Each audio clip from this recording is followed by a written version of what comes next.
Unabashed. The most unpredictable Becomes a headline. the most volatile, Outrageous behavior. unsubstantiated narratives, a battle of personalities. Welcome to Grant Tamasha, a co-production of the Carnegie Endowment for International Peace and the Hindustan Times. I'm your host, Milan. In the early 1990s, India legislated sweeping new gender quotas in local government in the hopes that women's political empowerment would help to rectify centuries-old social and economic inequalities. India was not the only nation to adopt gender quotas. Countries around the world have utilized quotas as a way of ensuring that women gain adequate representation in government. But despite these moves, we know surprisingly little about whether and how quotas have undone entrenched social, political, and economic hierarchies around the world. A new book by the political scientist Rachel Brulé, Women, Power, and Property, The Paradox of Gender Inequality Laws in India, tackles precisely this question through a broad-ranging study of quotas in India and their impacts not just on women's lives, but on the broader systems of status hierarchy and dominance that permeate Indian society. Rachel is assistant professor of global development policy at the Pardee School of Global Studies at Boston University, and she joins me on the show for the very first time. Rachel, thanks for coming on. Thank you so much for having me, Milan. So congrats on the book. I want to start by asking you about a striking line that comes in the earliest pages of the book. You write, quote, "Women's global struggle for gender inequality is indicative of an even broader problem, dominance, where interlinked social, economic, and political systems of power constrain low-status groups," end quote. I was really struck, Rachel, by your use of the term dominance here. It seemed quite intentional. Tell us a little bit about the system of power imbalance that you're calling out. Thank you so much for highlighting this, Milan, because it is, to me, this is a core piece of the book and of this kind of broader intellectual and policy relevant project that I see it as contributing to, which is about how do we get to egalitarian orders? And to get there, it's not just about gender inequality. It's also about these systems, as you said, of power imbalance that affect racial minorities, particularly groups whose ancestors were enslaved, those with disadvantages that are formalized by hierarchies of either religion or class, or often both of those things at once. If we think about the caste system, for example, in India, and individuals that I observe firsthand, whose participation in labor migration systems puts them into near permanent statuses of marginality, where they often don't have access to legal citizenship, and thus at any moment are in incredibly precarious, not just legal systems, but physical systems as well.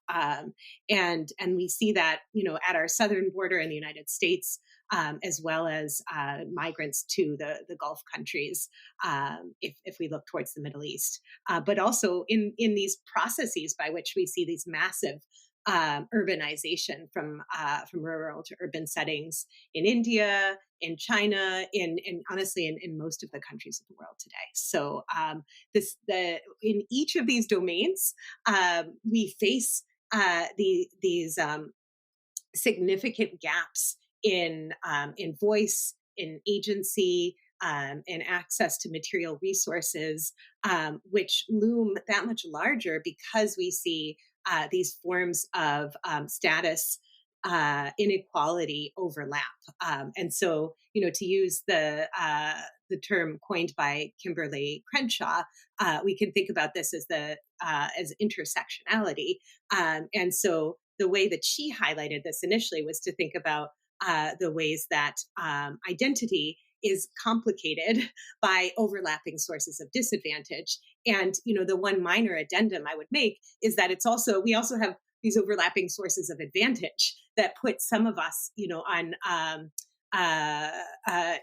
just at an advantage that is, that makes those in positions of power have incredible stakes in maintaining the status quo, because privilege overlaps across so many domains. And then, from the reverse side, it makes overturning these systems of dominance all that much harder, because those in these subordinate positions have to overcome so many disadvantages to make their arguments heard, and to have a shot at influence in these inegalitarian orders, which shape life across the entirety of the globe today. I mean, it reminded me of the arguments put forward in Isabel Wilkerson's new book on caste, right? We're talking about race largely in the United States, where we're not talking necessarily about distinctions of difference. We really are talking about hierarchical orders and dominance, right? The prism through which you study gender inequality and gender empowerment is really the system of electoral quotas for female heads of local government in India. And as most of our listeners would know, these exist at the local level across India's villages and urban centers. They don't exist at higher levels of government, something that we're going to come back to later. Early on in the book, you discuss the example of a woman, Padmavati, who is a Dalit living in rural Andhra Pradesh. Tell her a bit about who she is. How does her struggle and her example mirror the kind of broader themes that you try to study in the book? Thank you, Milan. Yeah, so Padmavati really stood out to me, and I had the pleasure to meet her many times, actually, in rural Andhra Pradesh, where I did the bulk of my research. So I spent over a year, across a number of villages, but I kept coming back to her, and I was lucky enough to bring my students to meet her as well. And she, I would say, her example. So, as you mentioned, this is a Dalit woman, and she had this really improbable rise into political power. So, not only did her caste as a former untouchable make it unlikely that she would enter kind of uh, the state itself, but also obviously her gender. And so for her, uh, the organizing to create some kind of voice, to create some kind of agency, took an incredible amount of time and creative resourcing. And so the way that she started was actually a theme that I saw across many women who did make it into politics, which was organizing on her front stoop long after dark, after she had finished all the duties that she was required to perform for her household. And she really built this infrastructure of collective female power from the ground up. And I mentioned this, the fact that this happens after dark, the fact that it happens on her front porch, because this organizing for her and for many other women occurs on the margins of what we would consider real life. And this is the only time that was really, physically available to Padmavati to step outside of her traditional role. And so what she did initially to bring women together was by creating something of value for all of them, which was helping them to access microcredit in what was one of the first self-help groups in rural Andhra Pradesh. And here again, the way we think about self-help groups today often tends to be these top-down creations that are enabled by central states or by international organizations. And I just want to take a moment to say, this is not at all the case of what we see in terms of the early stages of microfinance and these self-help groups in rural Andhra Pradesh, which was built by networks of really fierce female activists who were creating something,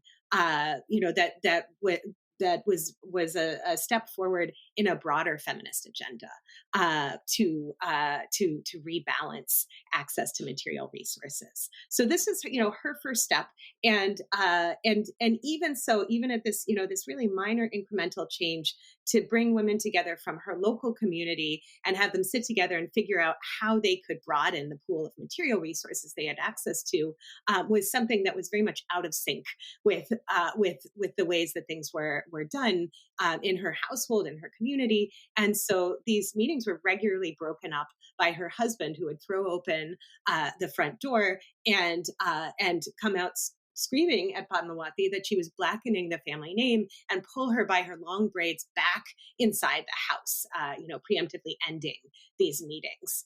And so there was really physical endurance by Padmawati, in addition to this, this broader intellectual commitment to advancing agency for herself and these other women that she had to mobilize again and again. But she persevered. And so over time, she was able to mobilize larger and larger groups of women. And the self-help groups that she was a part of look very much like the broader models that we see today, and that they were very committed to a notion of federated structure.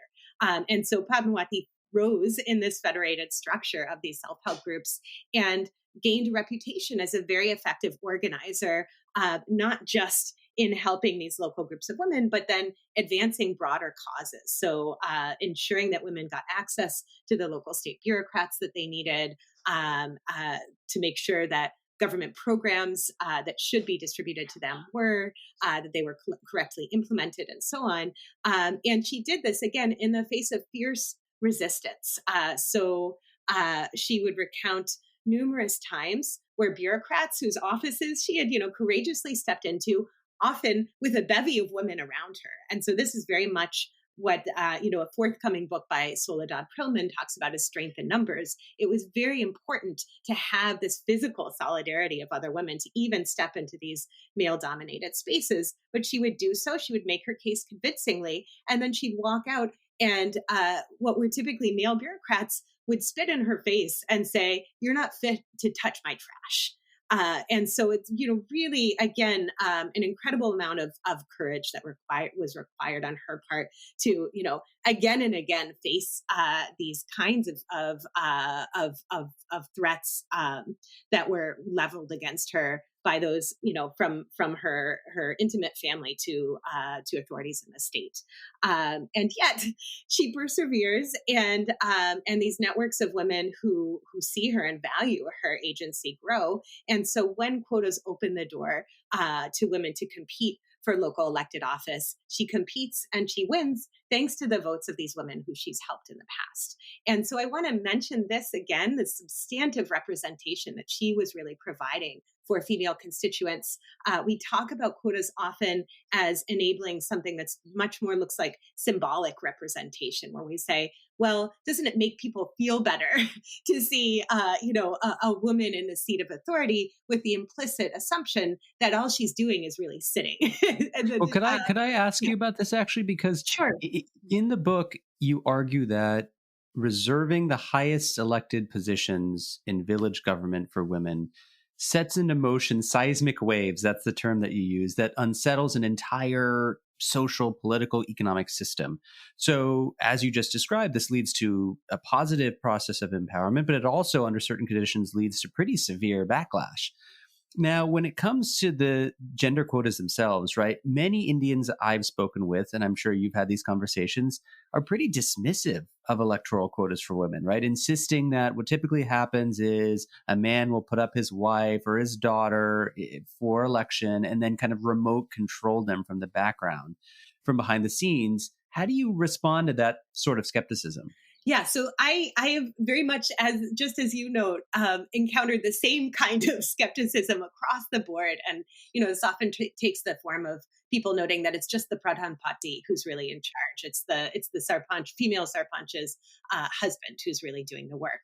And so I want to, and so I've thought about this a lot, and I would answer it in three parts.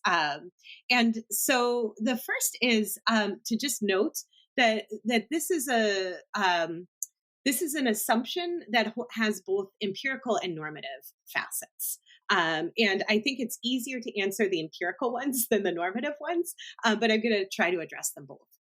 So first, on the empirical side, it's interesting, just if we step back to the big picture and think about the arc of political career paths, to note that there really is this universal presence, whether we're talking about a man or a woman's career, of a godfather. And this is to use Mary John's terms, who initiates political careers both for men and for women.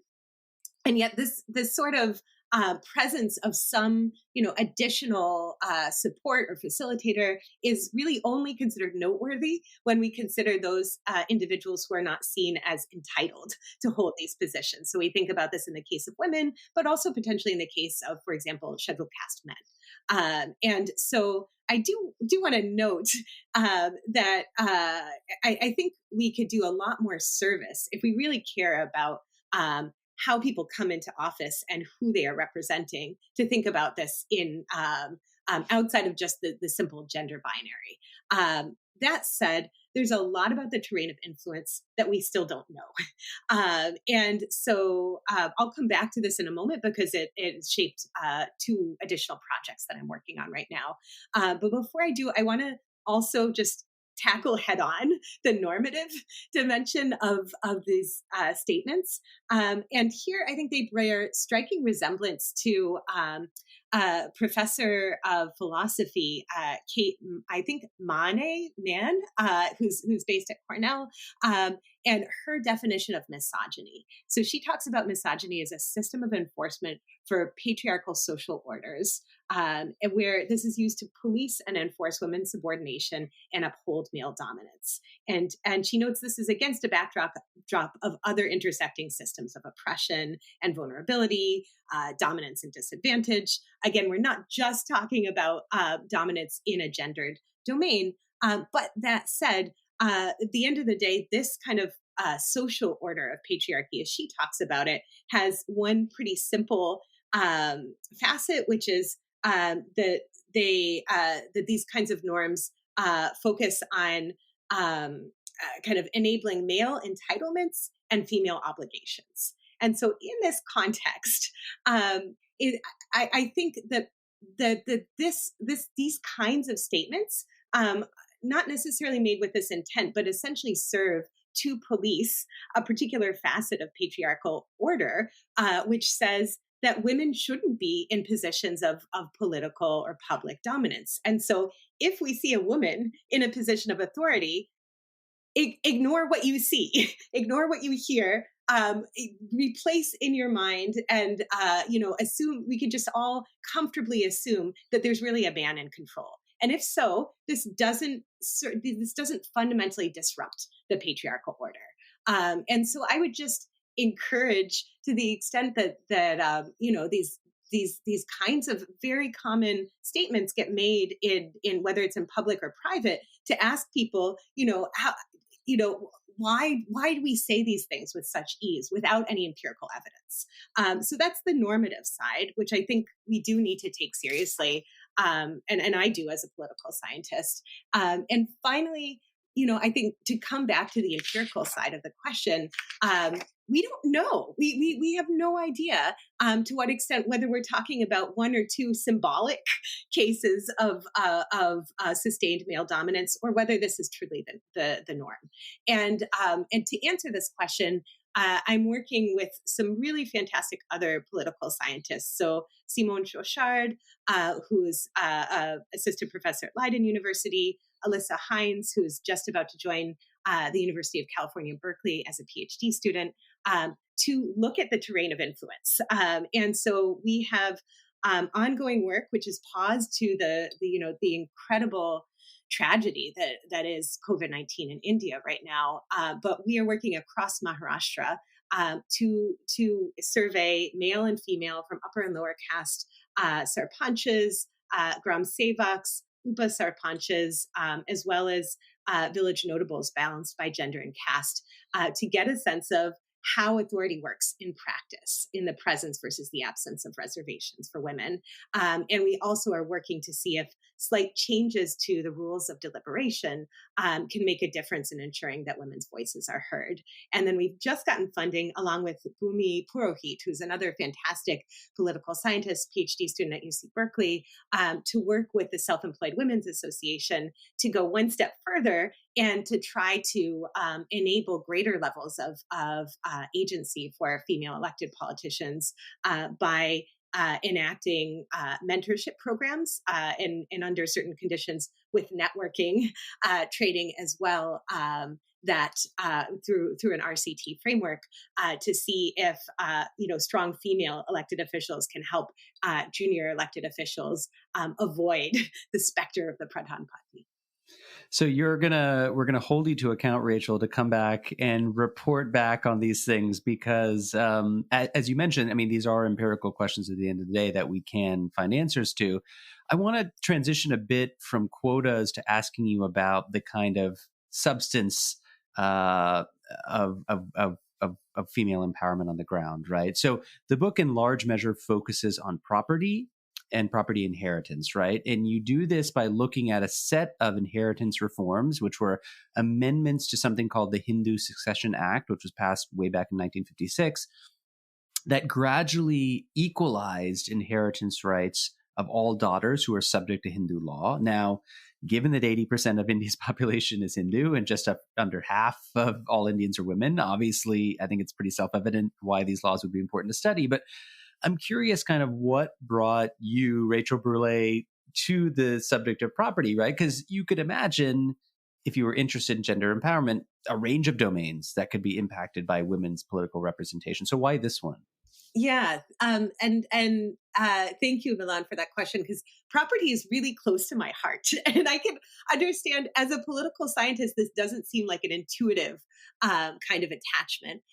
But so for me, and this is something I talk at least just, in a tiny section of the book about, because I do think it's an important piece of the story. The thing that brought me to the study of property was actually time that I spent in a neighbor of India in Sri Lanka. While the civil war in the country was still underway, working with a neighbor of yours, Brookings, and the Consortium for Humanitarian Agencies based in Colombo, but operating across Sri Lanka.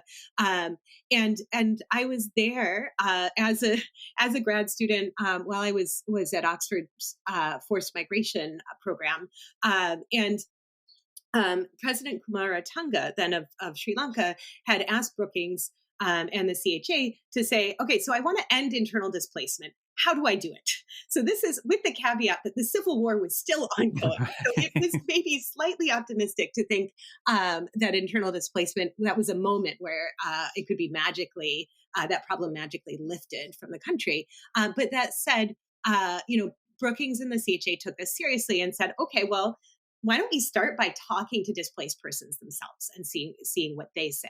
And so I went on their behalf to a number of the camps where displaced persons had been living now for years, if not decades, and just had conversations to say, what would it take for you to leave this camp and feel good about that decision? And again and again, what people told me was, we need property in our name. So sometimes they did have property and it was actually under control of the military at that moment. And other times they didn't, they hadn't had property prior to that. But the bottom line was that they said, for our security and to have a secure future for our children, we need to have secure rights to land. And so that, to me, was incredibly striking and just gave me a sense beyond the kind of intellectual or academic domain why property can really make a fundamental difference. And so I went to start working in India after that with MIT's Poverty Action Lab, and particularly with Sendo Mullainathan, and started looking at what was going on with property and trying to see what were the dynamics, what were the ways in which there were really opportunities to fundamentally expand people's access to property rights. And so a combination of that basic curiosity and then seeing work by Sanchari Roy in particular on the Hindu Succession Act Amendment, which brought to my attention of oh, wow, this is a radical move. This is that the state is making to fundamentally expand property rights to 50% of the population. And as you say, it's not really fair to say 50% of the population. This is weighted by just looking at Hindus. And it's a much more complicated story if we want to move to other religious communities. about the conditions under which the state is willing to legislate and is really the appropriate body to legislate these kinds of rights. But nonetheless, to me, that gave me a window in to say, this is something that should make a difference, and this is a place where formal property rights could start to disrupt the system of patriarchal orders. I mean, it's a good reminder to PhD students, right, that your dissertation topic and subsequent first book will hit you, find you in ways that you may not ever have intended. One of the main findings of the book is that women's political empowerment and the subsequent enforcement of their economic rights can create a massive backlash, right? Especially amongst men who might feel that their rights are being impinged upon, being taken away. I'm curious, like at a practical level on the ground, how does this resistance manifest itself? And do you kind of see this as the inevitable response to or push back to a kind of greater move towards civil rights and equality? I mean, if you think about our own country, the United States, right? I mean, it seems like whenever we made progress in one direction, there is often a pushback in the reverse direction because we live in a highly unequal society. So I will answer it in two parts, and maybe let me answer the second part, which is this inevitable first? And I think yes, with a caveat. So yes, I think if what we're trying to do is to fundamentally disrupt inegalitarian orders and to redistribute fundamental entitlements, we should expect backlash. If what we're doing really works, there should be resistance. I don't think power is ever willingly revoked at such a large scale. Right. That said, the caveat to me is the cost. And so I don't think that we can or we should be neutral when it comes to the cost of that resistance. And here, I think, and we really can. I hope that my book does provide actually a set of tools for policymakers to think about how to anticipate and proactively moderate the cost of that backlash by thinking about how to enable the intended beneficiaries' negotiations. So how to make sure that they have bargaining power. And that's, I think, a combination of complementary institutions, very concrete, well-directed information about their rights, and concrete opportunities for them. And in that context, then beneficiaries can take matters into their own hands and negotiate what I see in this case, what I call integrative bargains that actually expand the pie of resources. So transform negotiations from zero-sum games where status quo beneficiaries lose and status quo subordinates win, to ones where everyone is actually better off because we have a more expansive set of opportunities on the table. Yeah, I mean, I'm just trying to get a sense of, you going back to the Padmavati story, right? I mean, backlash was like this husband physically grabbing his wife by her braids and pulling her back in the house, right? So, I mean, we're not just talking about people are angry. We're talking about physical violence. What are the ways in which this presents at the local level? Yeah. So thank you, because I think this is an important part of the story. And I will say it's the most uncomfortable part of the story. And so I think I really appreciate your willingness to sit with that. And I would say there are three forms of backlash. So we see it economically, we see it politically, and we see it socially. And the one of those that I give the most space to in the book is the first, is the economic backlash.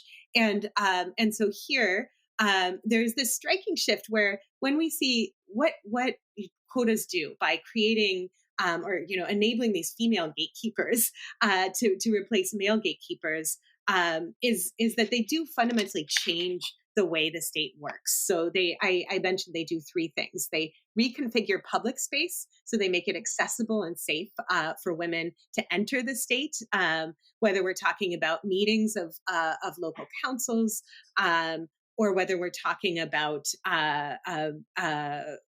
questions of kind of coming together to vote, to discuss potential policies and advocate for them. And one of the ways in which they actually make that state space meaningful is by proactively mobilizing women so that they know about their rights and they know how to effectively demand them. And here, I just want to note that this is not about women being more altruistic or more socially inclusive necessarily than men, but rather about really pretty hard electoral incentives, where women need to establish independent voting blocs and independent sources of supporters. And women, on average, have, at least in the past, voted less frequently than men and been much less frequently in attendance in local political meetings, rallies, and so on. And so this is kind of an easy audience to for women to reach out to and to make them pivotal in enabling women themselves to make a difference in office. And the third thing they do is by repurposing private spaces as public, so enabling negotiations over rights and resources to be had that are explicitly political inside the House before they have to reach the courtroom. And so I just want to add that preamble to say this is why I think we do see a fundamental shift in women's ability to inherit rights in the presence of female gatekeepers, in the presence of quotas. And so when these economic rights are purely symbolic, so prior to gender equalizing inheritance reform, prior to this Hindu Succession Act amendment, we see a dramatic increase in women's ability to claim in these symbolic inheritance rights. So from about 10% of women to 16% of women inherit in the presence of female gatekeepers. Without female gatekeepers, reform itself makes no difference in the likelihood that women inherit land or the amount of land they inherit. But once we have women who have these female gatekeepers who can claim their rights, once these rights become substantial, so once we have truly equal gender inheritance, that's where we see backlash. So we see actually a drop in the likelihood that women inherit land where we have gender equal land inheritance and female gatekeepers by 9 to 10 percentage points. But this is concentrated amongst those women who don't have bargaining power. And as you mentioned, I think about this in terms of timing. So I look at this as women who are likely married, women who are 20 years or older at the time of reform. These are the women who suffer the cost, who suffer this economic backlash. In contrast, those who are unlikely to be married at the time of reform, who are less than 20, are the ones who can actually strike integrative bargains that lessen the cost of reforms enforcement on their families by trading monetary dowry for land inheritance. And these women are much more likely to gain land inheritance with female gatekeepers by 9 percentage points. Again, when we're talking about equal land inheritance. This isn't just about property rights, right? Because you have separate chapters on sex selection, which we know is a big issue. There's a very skewed sex ratio in India. It's also about the willingness of sons to care for their parents when they get older, right? And one of the things that you conclude, and I think it's one of the major conclusions, and you paraphrase an Indian parliamentarian who said this, is that law without a paradigm shift won't work at all, right? So social norms, in a sense, have to change. So I'm just wondering, just to kind of show how broad the story is when you think about whether men or women in a joint family household are going to care for their elderly parents, what are the other factors at work? It's about timing, it's about gatekeepers, but it's also about the changing social norms? Yeah. So, I mean, again, I think social norms don't exist in a vacuum. So, and I think that's one of the greater flaw and more important flaws in the way that academics tend to approach these problems is to look at them as really discrete analytic questions. And when it comes to social norms, the way I try to talk about them are as ecosystems of interconnected norms. And so in this case, when we talk about property inheritance, this is interconnected with the broader social organization that we see across most of contemporary India today. And so not only, so inheritance is we could say it's a right or it's an entitlement, which has in many communities, though not all, been an exclusively male entitlement, particularly thanks to the ways that the British colonial rule harmonized Hindu law. But so given that context, there is a set of obligations that are often typically associated with this male entitlement to inherit, which are the obligations to care not just for the property, but for the family as a whole, for that joint Hindu family, which means caring for, so remaining in the household after marriage, so that you can take care of the property, but also so that you can take care of your parents as they age. And when they pass away, so that you can perform the death rites for your parents as well. And so this is once this reform breaks that the exclusivity of men's entitlement to property, what I find is that it also breaks sons' sense of obligation to care for their parents in old age. And so the way that I look at that is by co-residence, which is one of the most important and easily observable parts of that obligation to care for one's parents.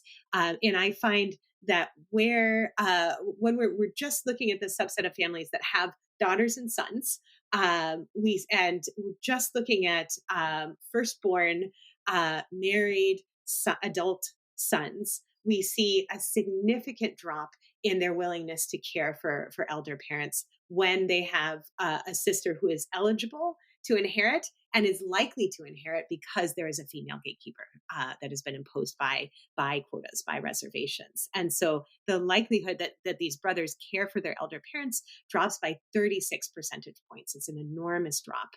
And this is what I would call the social backlash that we see to the reform, which is devastating for elder parents. And I also mentioned a second, as you alluded to, the second kind of facet of this social backlash comes to sex selection.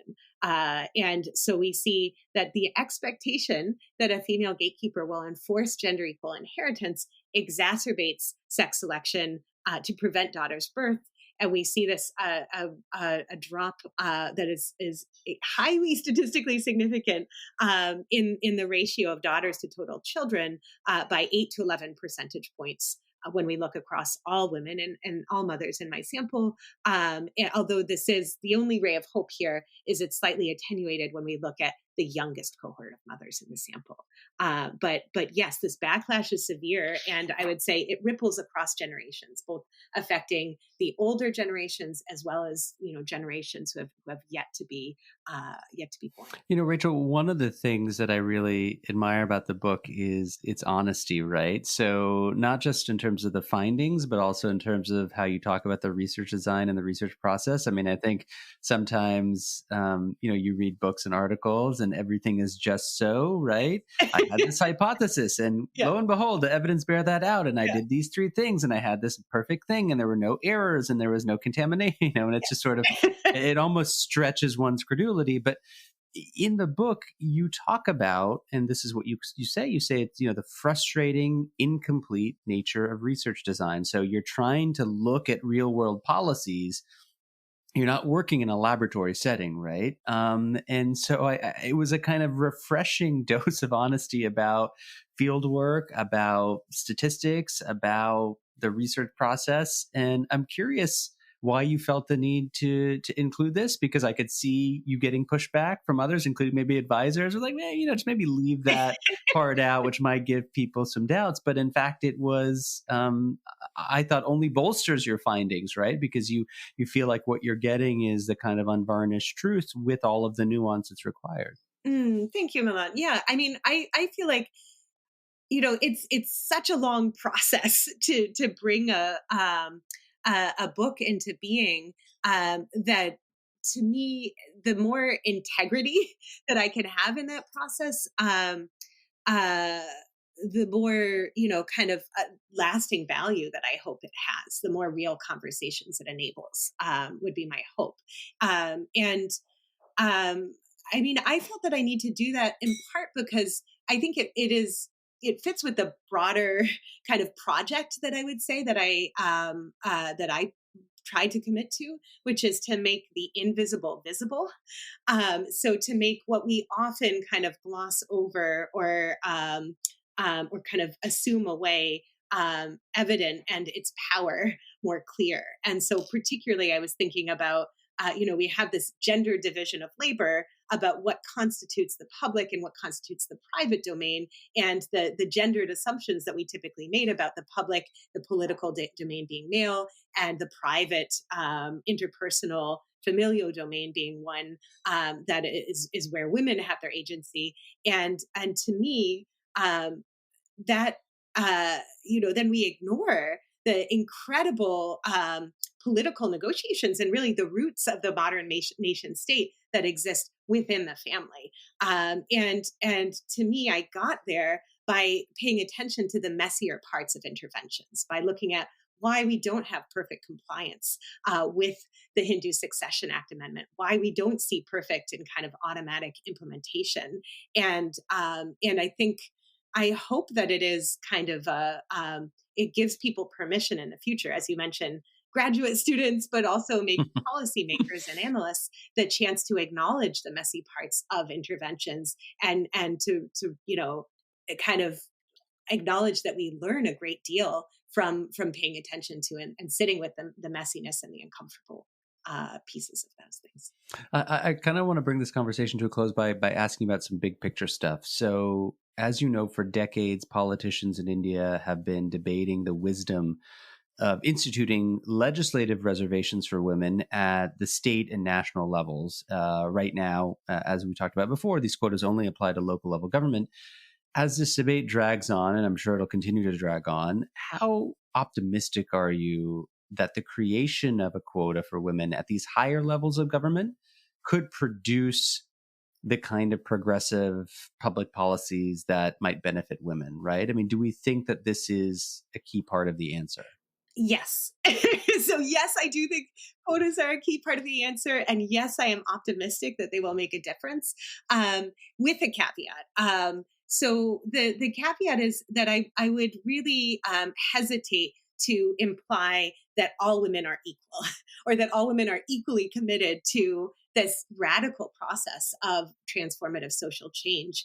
And here there's some excellent guidance from the work of Irma Klotz-Figueres, who looks at state level elected legislators, and she finds that women behave far differently when they're sitting in seats that have been reserved for scheduled castes and scheduled tribes than they do in non-reserved seats. And it is in those reserved seats that we see women pushing very effectively for greater investments in health, in early education, and in favor of women-friendly laws such as the Hindu Succession Act Amendment. And in work that's under review right now with Elise Toth, who's a graduate student at Stanford, we look at the impact of two-dimensional versus one-dimensional quotas. So quotas that mandate that a woman from a scheduled caste or tribe be the head of the local panchayat across rural India today. And we see fundamental differences when we look at what women are doing in seats reserved for SCs and STs, as opposed to what typically men are doing in those SC, ST seats that are not reserved for women, or what women are doing who are typically then forward caste or, from other backward castes in those seats that aren't reserved for scheduled castes or scheduled tribes. And there we see fundamental changes in social relations and in intercaste conflict where we have two-dimensional reservations in place.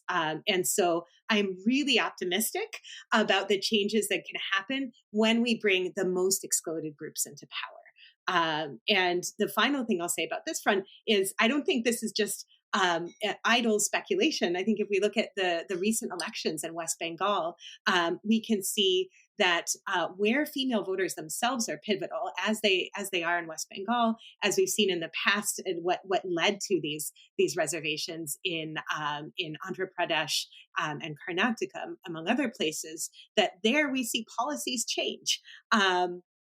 However, this is much more likely to happen in the presence of committed female leaders, as we see with Mamata Banerjee. And so I think we have a long way to go. There's an enormous amount of resistance from those who have a stake in maintaining the status quo. And I think without more competition politically, we're unlikely to see the openings that are required to really make higher level quotas a reality. But I'm optimistic we will get there because I think it is truly in everyone's interest to do so.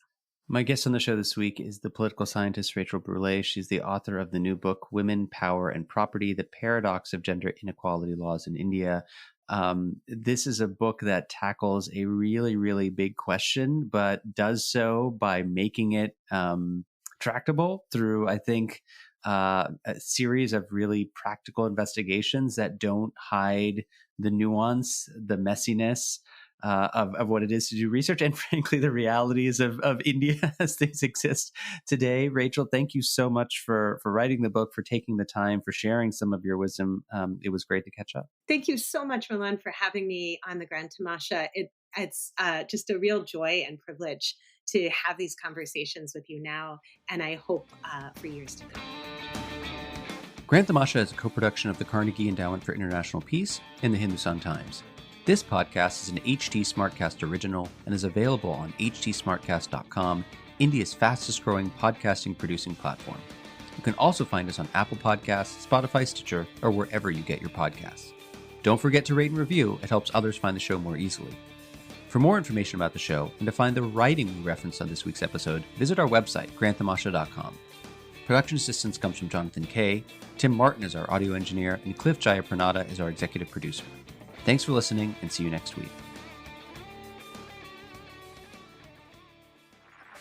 This was a Hindustan Times production brought to you by HT Smartcast. HT Smartcast.